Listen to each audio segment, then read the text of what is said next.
This is the ultimate biohack. It's a peptide that basically tricks your body into releasing growth hormone whenever you want. I'm a board-certified primary care doctor and a peptide expert, and this little muscle-building peptide is so wildly misunderstood that I need to set the record straight. Today, we're talking about Ipamorelin, what it is and what it actually does, why it's almost always paired with other peptides like CJC 1295, and whether it should be, what people actually notice when they take it, what the research says, and whether the hype is justified. And of course, the risks and safety concerns that you need to know. Don't just be injecting yourself with random chemicals you buy off the internet, people. I'm warning you. And just to be clear, I am a doctor on the internet, but I am not your doctor. This video is for me to have fun, for you to learn, and is in no way medical advice. Let's start with what is Ipamorelin. Well, Ipamorelin is a peptide that tells your pituitary gland to release more growth hormone. The reason it's popular is because people are using it, despite the fact that it's never been approved for human use, to try to improve sleep quality, recovery, and body composition by encouraging the body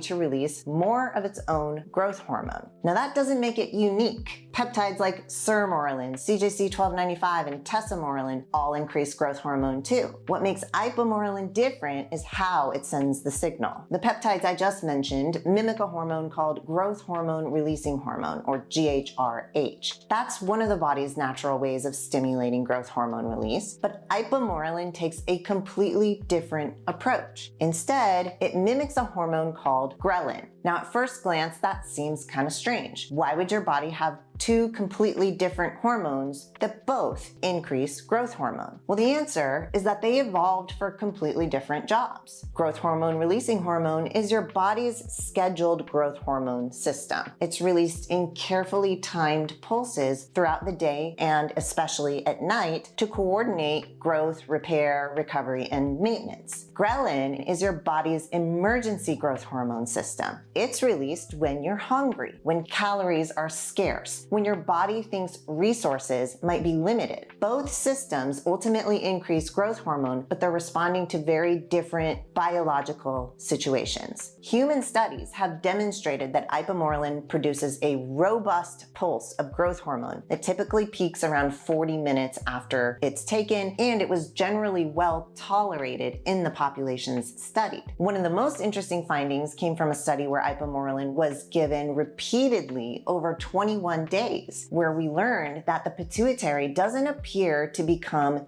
desensitized to the Ipamorelin signal. And that's interesting because some of the GHRH-based peptides like Sermorelin and CJC 1295 can become less effective when the pituitary is repeatedly stimulated day after day. The receptors for these peptides can get downregulated with repeated use. And in my opinion, that's why Ipamorelin deserves a seat at the table. It's unique in this way. Now let's answer the question that everybody eventually asks. If Ipamorelin works, why does everyone stack it with CJC 1295? Well, the answer is actually pretty cool, and it's because these peptides are not doing the same thing. Remember earlier when I told you that your body has two completely different systems for releasing growth hormone. One system uses growth hormone releasing hormone and the other system uses Ghrelin. CJC 1295 works through the growth hormone releasing hormone pathway, and Ipamorelin works through the Ghrelin pathway. Different hormones, different receptors, and different signaling pathways, but you get the same end goal. When researchers studied these pathways together, they noticed something fascinating. Individually, both types of peptides do increase growth hormone release, but when they put both in a system at the same time, the resulting growth hormone pulse becomes dramatically larger than either one can do by itself. See, it wasn't a 1 + 1 = 2 situation. It was closer to 1 + 1 = 5.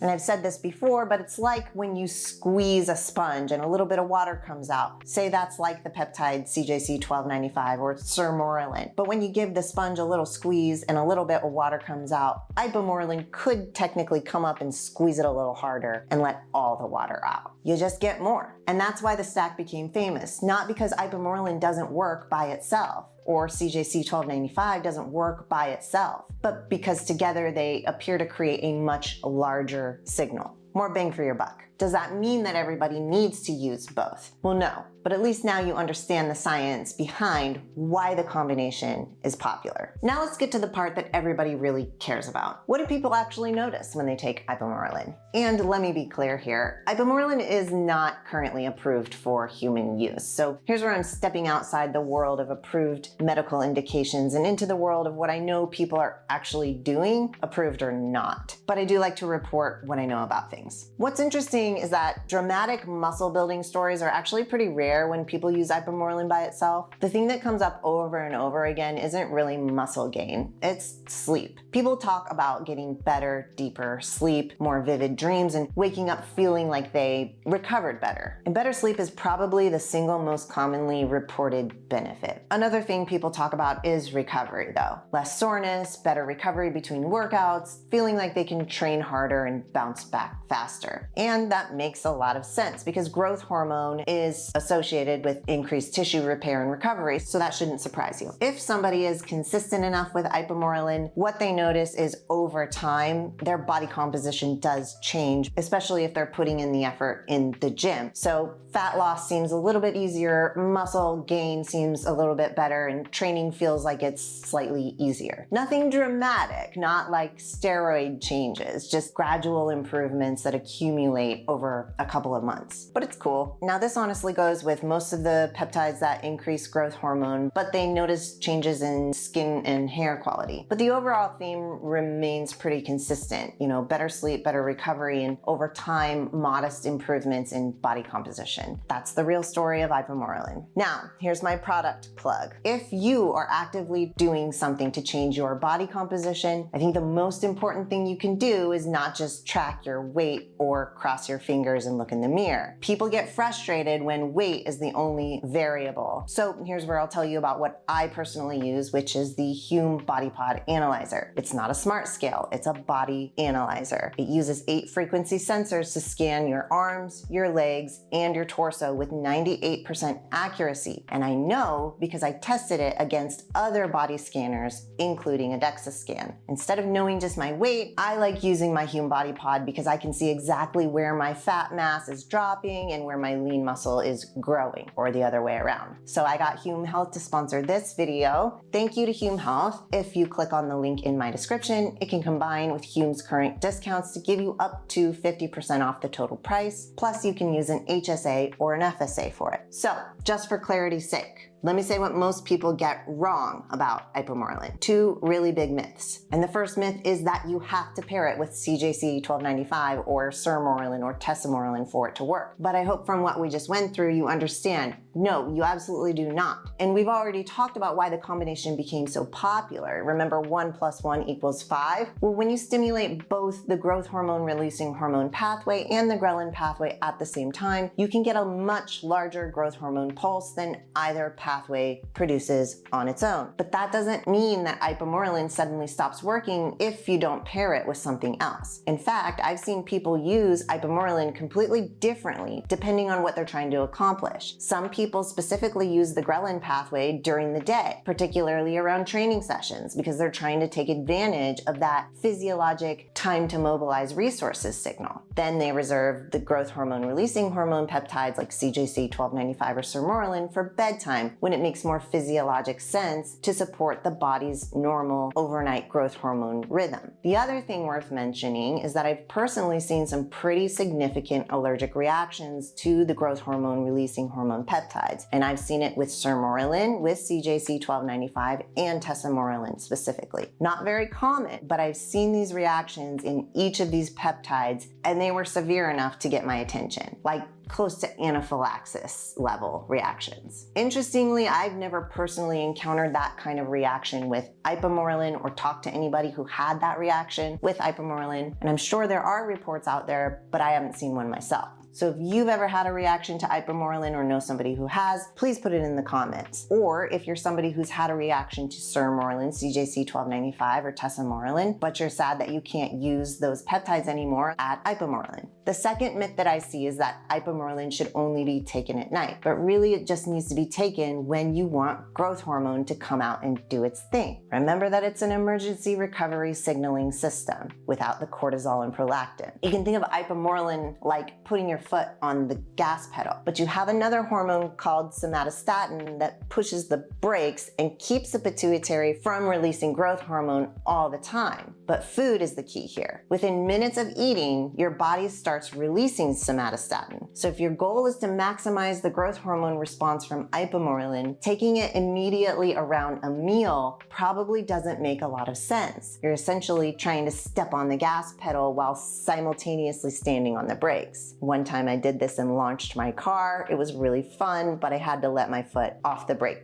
for that to work. Just a side note. Now, does that mean that timing with Ipamorelin has to be perfect? No, but understanding the biology helps explain why people often choose to take these peptides away from meals. Okay, this video wouldn't be complete if I didn't warn you about the risks. One of the reasons Ipamorelin became so popular is that compared to many of the peptides that came before it, it actually has a pretty clean side effect profile. For example, facial flushing gets blamed on Ipamorelin all the time, but in reality, that's usually a CJC 1295 thing, not an Ipamorelin thing. That said, just because something appears relatively well tolerated doesn't mean it's risk-free. If you inject anything and develop hives, a rash, swelling, itchy palms, or any kind of allergic reaction, stop using it and seek appropriate medical care. And because Ipamorelin increases growth hormone signaling, I would be extremely cautious in anyone with active cancer, a history of cancer, or concerns about cancer. Growth hormone is fundamentally a growth signal, and that's the entire point. Most of the time, we're talking about muscle, connective tissue, recovery, and repair, but cancers can also take advantage of growth hormone signaling. And then another thing worth mentioning is insulin sensitivity. Ghrelin exists in part to help your body mobilize energy during times of scarcity. Well, one of the ways that it accomplishes that is by temporarily creating insulin resistance. So while the real-world significance of that effect isn't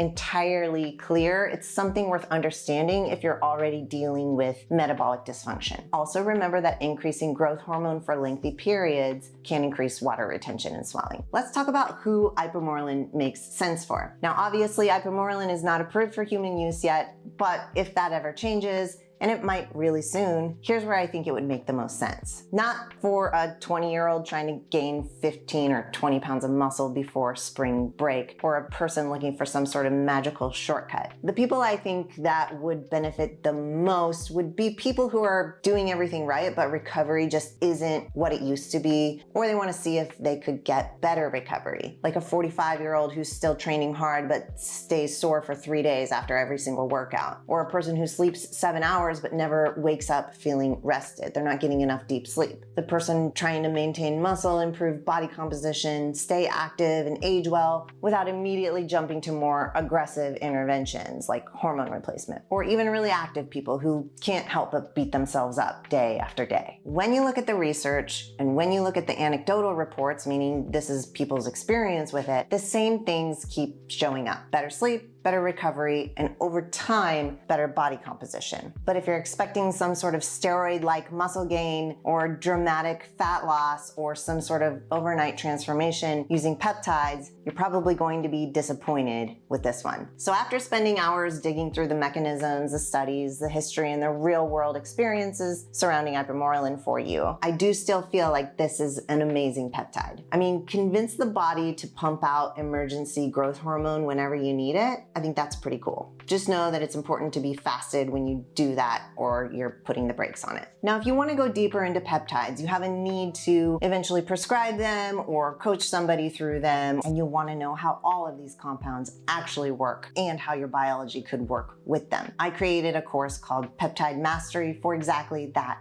purpose. Whether you're a practitioner or a coach or somebody who just needs an organized place to learn about this stuff without spending hundreds of hours digging through research papers and internet forums, I'll put a link for that in the description below. And if you found this video helpful, please hit like for me, subscribe to my channel, and let me know in the comments which peptide you'd like me to break down next. And I hope you have the best day.